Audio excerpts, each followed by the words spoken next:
Rejoice in the Lord. Rejoice in the God of our salvation. Give him the glory. Give him the glory, for he is our King. We are his people.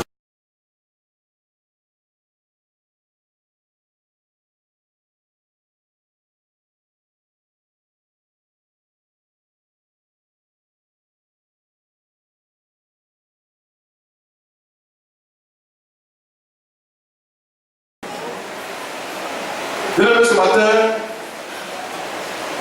mon message sera focalisé sur le troisième volet de la déclaration faite par l'apôtre Paul, à savoir, j'ai gardé la foi. Alléluia. J'ai gardé la foi. À cet effet, le thème que je vous propose ce matin, c'est garde la foi en Christ, unique fondement d'un avenir glorieux. Garde la foi en Christ, unique fondement d'un avenir glorieux. L'objectif que je poursuis et que je veux atteindre au travers de ce message consiste d'abord à faire découvrir la nature de la foi en Christ et l'importance de garder la foi en Christ et ensuite encourager chacun à s'engager comme l'apôtre Paul a préservé cette foi en ces temps de la fin. Alléluia. Alléluia. C'est de prison que l'apôtre Paul écrit à Timothée dans le souci de l'encourager à faire deux choses essentielles. D'abord, assurer la continuité de l'œuvre. Ensuite, relever les défis des derniers temps. Selon l'apôtre Paul, la vie chrétienne ainsi que le service pour Dieu constituent des domaines de combat et de course. Il va le dire dans 1 Corinthiens, chapitre 9, les versets 24, verset 26, également en Éphésiens, chapitre 6, les versets 10 à 13. Quand nous lisons 1 Corinthiens, chapitre 9, le verset 24 jusqu'au verset 26, l'apôtre Paul dira ceci: ne savez-vous pas que ceux qui courent dans le stade courent tous, mais qu'un seul remporte le prix? Courez de manière à le remporter. Donc l'apôtre Paul compare la vie chrétienne à une course. Et le but que nous poursuivons en tant que chrétiens, en tant qu'enfants de Dieu, c'est d'être un jour dans le ciel de gloire où notre Seigneur Jésus-Christ est allé pour nous préparer une place. Alléluia. Quand nous lisons également Éphésiens chapitre 6, le verset 10 à 13, le même Paul, en s'adressant aux chrétiens d'Éphèse, dira ceci: pour reste fortifiez-vous dans le Seigneur, et que par sa force tout puissante, revêtez-vous de toutes les armes de Dieu, afin de pouvoir tenir ferme contre les ruses du diable. Car nous n'avons pas à lutter contre la chair et le sang, mais contre les dominations, contre les autorités, contre les princes de ce monde de ténèbres, contre les esprits méchants dans les lieux célestes. Au travers de ce texte-là, nous voyons clairement que la vie chrétienne est un combat. Alléluia. C'est un combat. Si c'est un combat, tout chrétien donc doit se disposer à valoriser dans sa vie le statut de soldat, puisqu'il est question d'un combat. Alors nous sommes des soldats, mon frère. Tu n'as pas dit amen. Non seulement le statut de soldat, mais également le statut d'athlète, puisque les questions du nom poussent, n'est-ce pas? Et également de laboureur. Et Paul le dit ceci, Paul le dit en 2 Timothée chapitre 3, 2 Timothée chapitre 2, les versets 3 à 6. En adressant à Timothée, il va lui dire, souffre avec moi, comme un bon soldat de Jésus-Christ. Et le verset 5, il va lui dire, l'athlète n'est pas couronné s'il n'a pas combattu selon les règles. Et le verset 6, il dira ceci, il faut que le laboureur travaille afin de recueillir les fruits. Oui, la vie chrétienne est un combat. La vie chrétienne est une course. Et en tant que chrétien, nous devons retenir que nous sommes des soldats, nous sommes des athlètes, nous sommes également des labours. Des labours. Que Dieu débute, mon frère.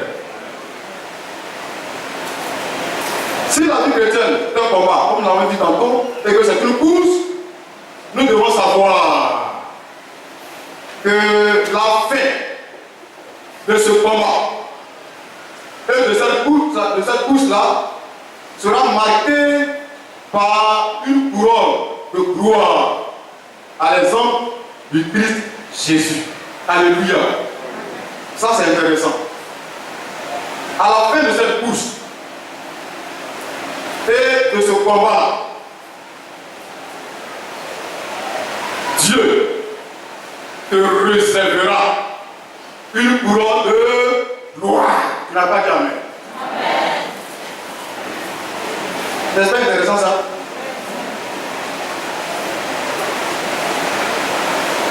Comme le Seigneur Jésus.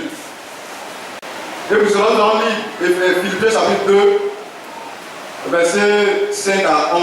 De Philippe, ayant en vous les sentiments qui étaient en Jésus-Christ, lequel existant en forme de Dieu, n'a pas regardé comme une proie arrachée d'être égal à Dieu, mais s'est débrouillé lui-même en prenant une forme de serviteur et en devenant semblable aux hommes et ayant paru comme un simple homme. Il s'est humilié lui-même, se rendant obéissant jusqu'à la mort, même jusqu'à la mort de la croix. C'est pourquoi aussi Dieu l'a souverainement élevé et lui a donné le nom qui est au-dessus de tout nom, afin qu'au nom de Jésus-Christ, que je le précise dans les cieux, sur la terre et sous la terre, et que tout le monde confesse que Jésus est Seigneur à la gloire de Dieu le Père. Jésus a été couronné de gloire et d'honneur. Bien-aimé, sache que à la fin de cette course, à la fin de ce combat-là, Dieu va te couronner. Si, et seulement si, tu es sa fille, que Dieu nous bénisse.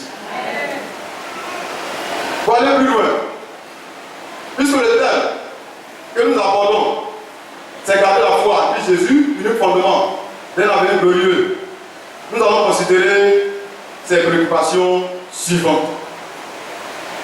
La première préoccupation que nous allons considérer, c'est que signifie la foi en Christ.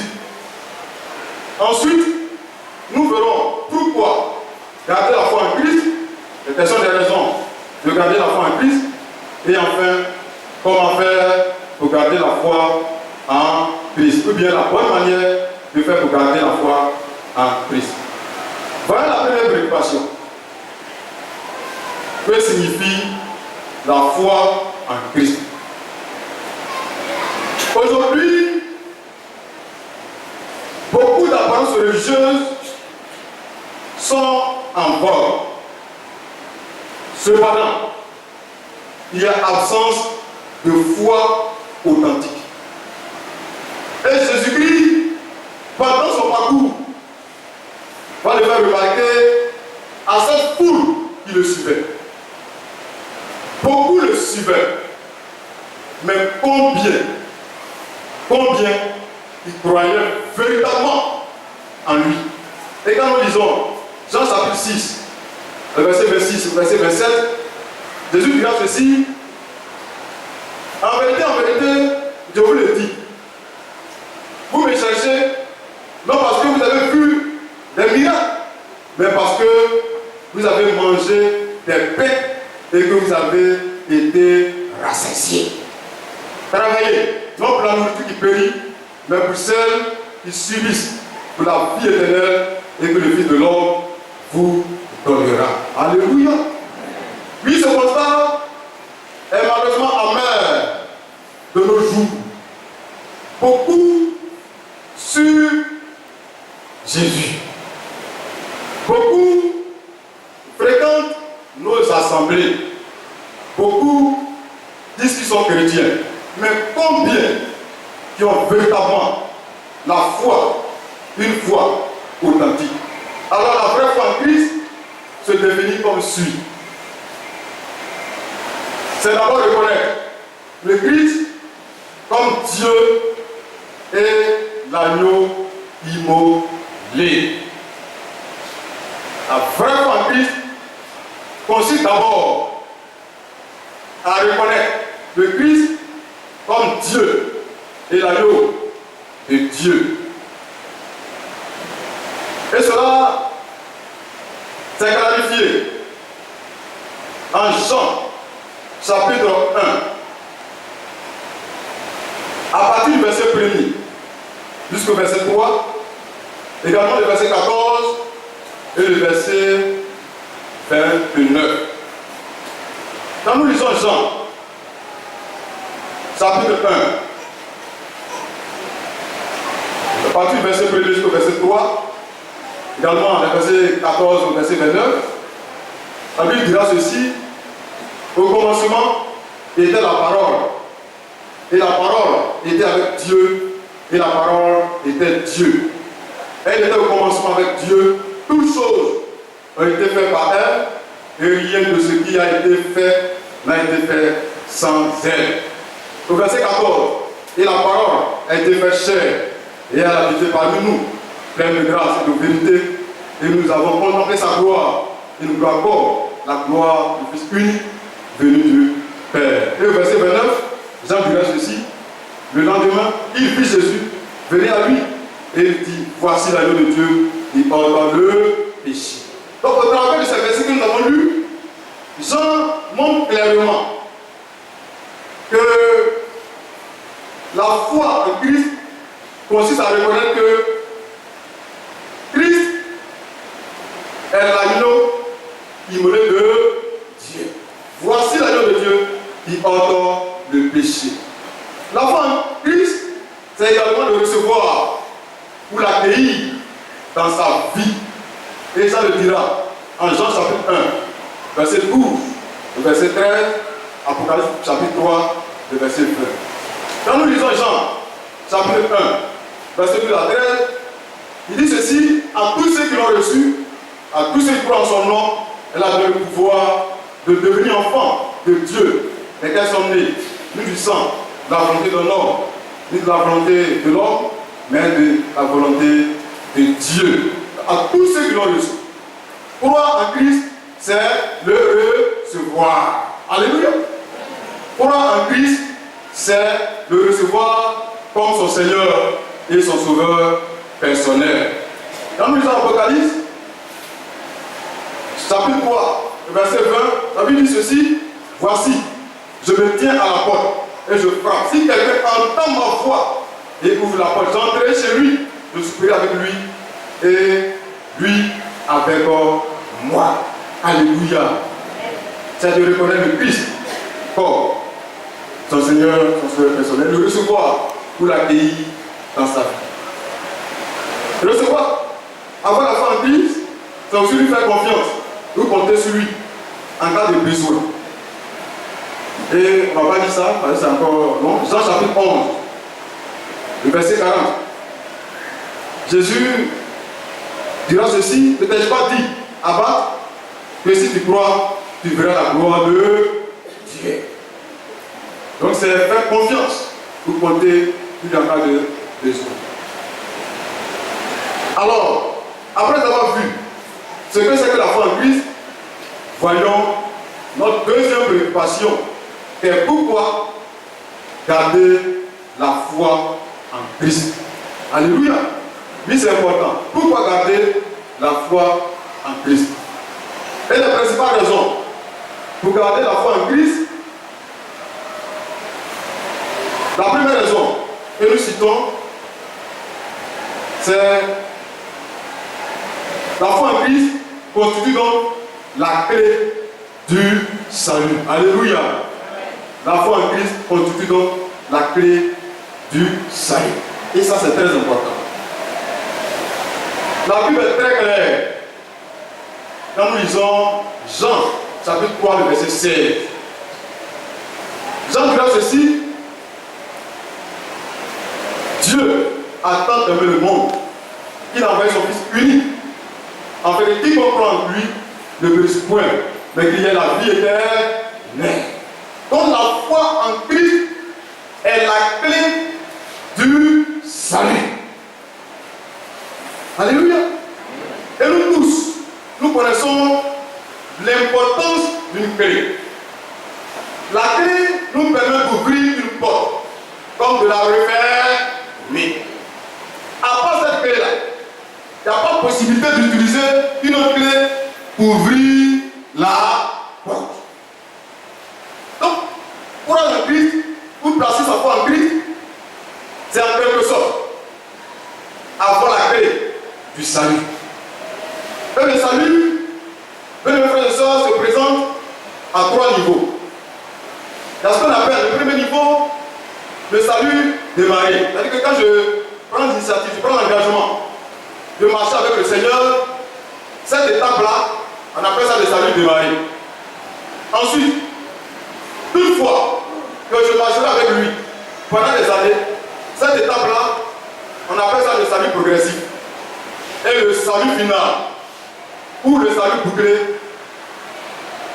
ça sera lorsque la trompette sonnera. Alléluia. Ça sera la grande délivrance. Lorsque la trompette sonnera.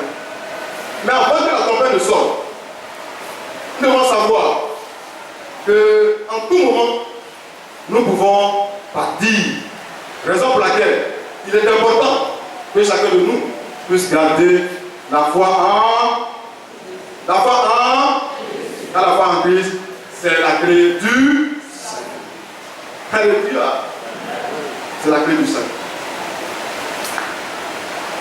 Dieu te bénisse, mon frère.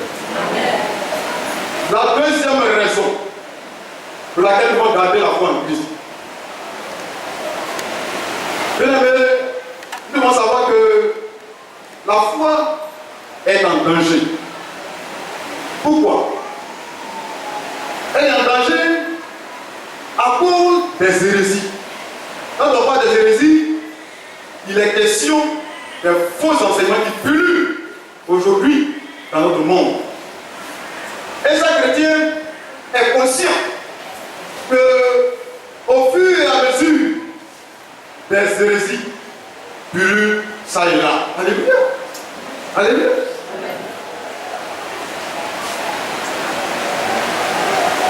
Un jour, on a un professeur qui a quitté Aguasso, nous disait ceci, que à Aguasso, il y a un soi-disant prophète. Et tous ces adeptes qui viennent à lui, pour la délivrance, vous savez ce qu'il fait? Il lui impose le pied.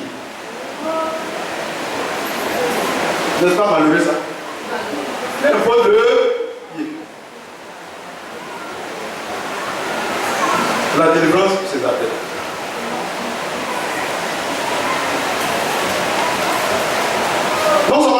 les hérésies, mais la foi est aussi en danger à cause des catastrophes naturelles et la persécution. Matthieu chapitre 24, à partir du verset 13. Quand vous lisez Matthieu 24, à partir du verset 4 jusqu'au verset 13, la Bible va mentionner, en tout cas, des situations difficiles, des catastrophes naturelles. Il est question dans ce texte de la séduction. La séduction sera son compte. Non seulement la séduction, mais également, ce chapitre-là nous parle également des guerres et des bruits de guerre. Donc, face à ces réalités, bien aimés frères et sœurs, nous devons garder la foi, car notre foi est en oui, ta foi est en danger. Paul, en s'adressant à Timothée, 1 Timothée chapitre 4, à partir du verset 1er, c'est un verset que beaucoup connaissent. Quand Paul va dire ceci, dans les derniers temps, il aura. Il a vu ce verset. Vous m'excusez.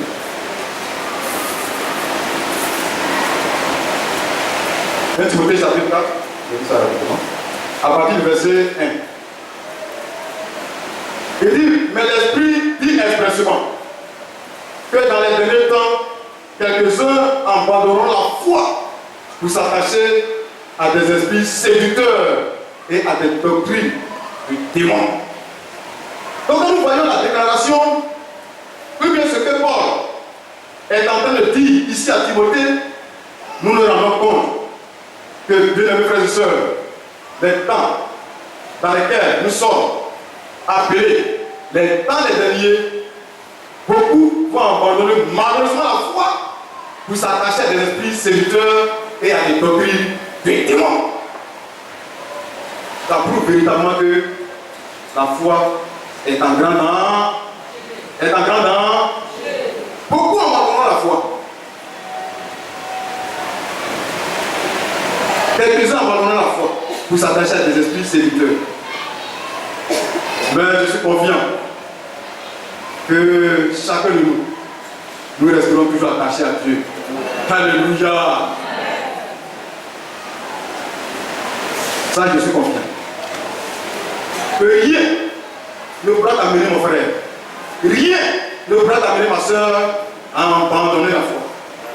Ça, je suis confiant, monsieur. Alléluia. Parce que tu reçois l'enseignement. Parce que tu es bien enseigné. Alléluia. Parce que tu es dans une ordre. Allez, que Dieu nous bénisse. Ne dirai pas le reste. 1 Pierre, chapitre 5, le verset 8. L'apôtre Pierre, à son tour, il va dire ceci.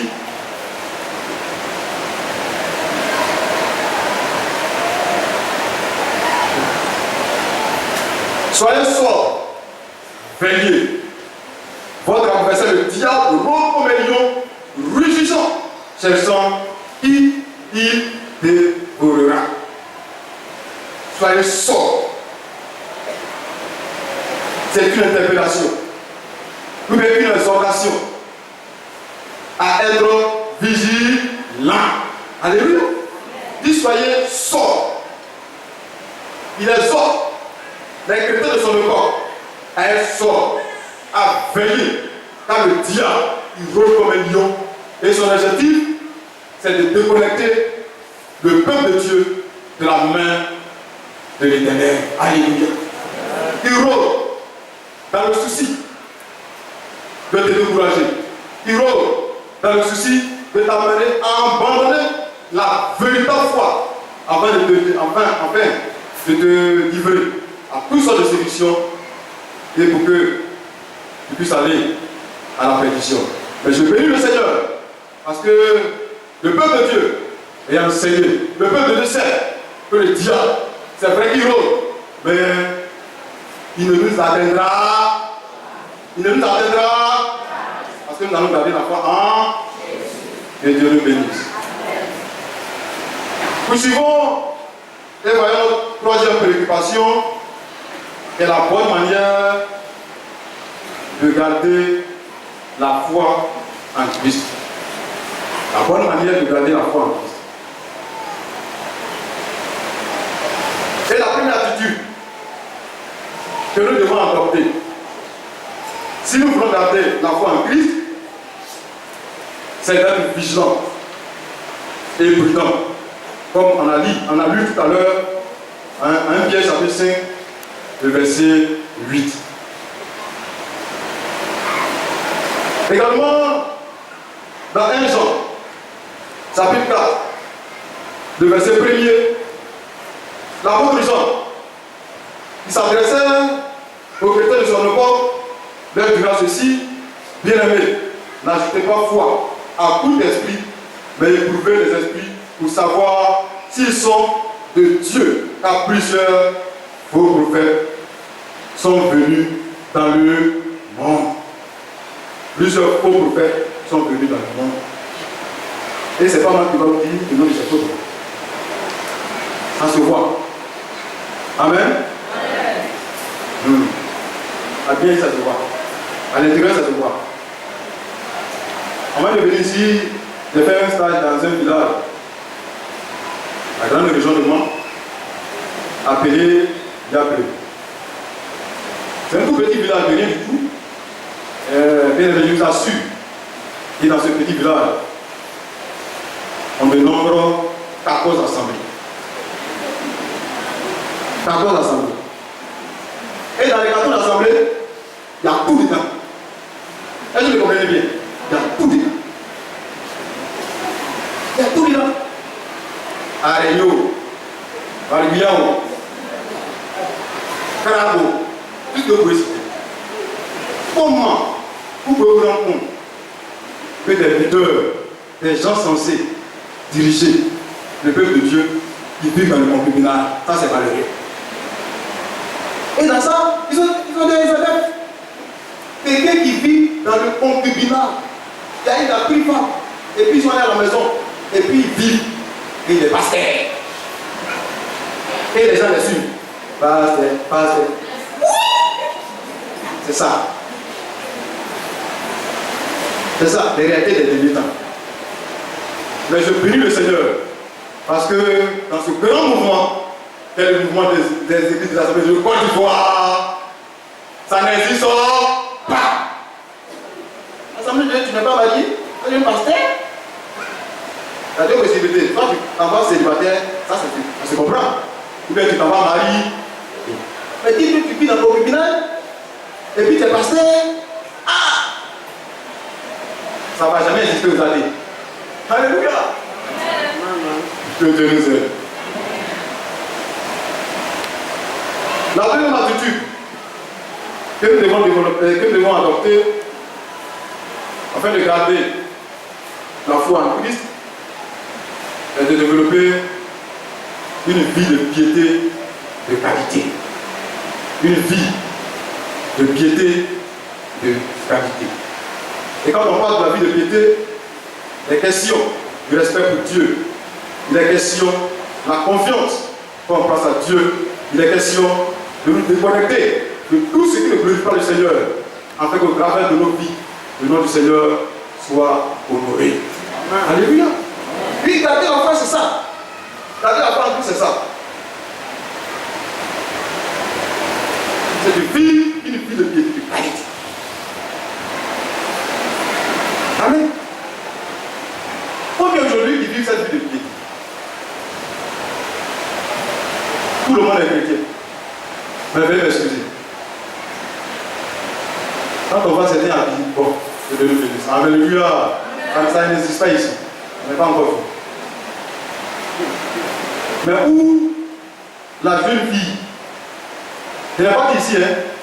Parce que j'ai dit ici. Ici, ça n'existe pas. Non? Enfin. Où la jeune fille chrétienne, le dimanche, son habillement, ça reste à désirer. Ça, c'est vie de piété, ça. Quand on voit ça, On sent que la foi en Christ là, il y a un problème. Alléluia. S'il n'y a pas vie de piété, une bonne vie de piété de qualité, c'est que cette histoire de foi en Christ là, il y a un problème. La foi est malade. Sinon, si ta foi est vivante, ou si tu vis une piété de qualité, ton esprit va t'interpeller lorsque tu vas te mettre à côté un tel ami. Je n'ai pas dit ici. Alléluia. Parce que la Bible déclare ceci. Nous avons en nous la semence de Dieu. Celui qui a la semence de Dieu et qui garde la foi en Christ, son souci, c'est de faire mains et pieds pour que, à travers même de son habillement, de ses actes, le nom du Seigneur soit glorifié. Ça, c'est l'expression d'une vie de piété de qualité. Mais j'ai béni le Seigneur. Parce que depuis que nous sommes arrivés, on s'est rendu compte que la vie de piété de qualité est mise ici à Elisama. Alléluia! Ah, oui, mais je me trompe. Non, je ne me trompe pas. Que Dieu nous bénisse. La troisième manière de garder la foi, la troisième bonne manière de garder la foi en Christ, c'est de s'exposer à la parole de Dieu. D'exposer à la parole de Dieu à travers de la méditation et de l'obéissance à cette parole-là. Car la Bible est claire dans Romains chapitre 10, verset 13, en s'adressant aux chrétiens d'Europe, il y aura ceci, que la foi vient de ce qu'on entend, et ce qu'on entend vient de la parole de Dieu. La foi vient de ce qu'on entend. À force de t'exposer à la parole de Dieu, par la méditation et l'obéissance à cette parole-là, tu vas préserver cette foi en Christ. Tu vas préserver cette foi en Christ. Que Dieu nous aide. Le temps étant parti, nous allons nous arrêter là. Et nous dirons ceci en conclusion. La foi en Christ, c'est l'élément fondamental de la vie et du service du chrétien. Elle en est le point de départ et en assure la continuité jusqu'à la fin. Une telle foi a grand besoin d'être gardée ou préservée en ces temps de la fin par la vigilance ou la prudence, une vie de piété de qualité et une ouverture quotidienne à la parole de Dieu. C'est pourquoi garde la foi en Christ, venu fondement d'un avenir glorieux. Que Dieu nous bénisse.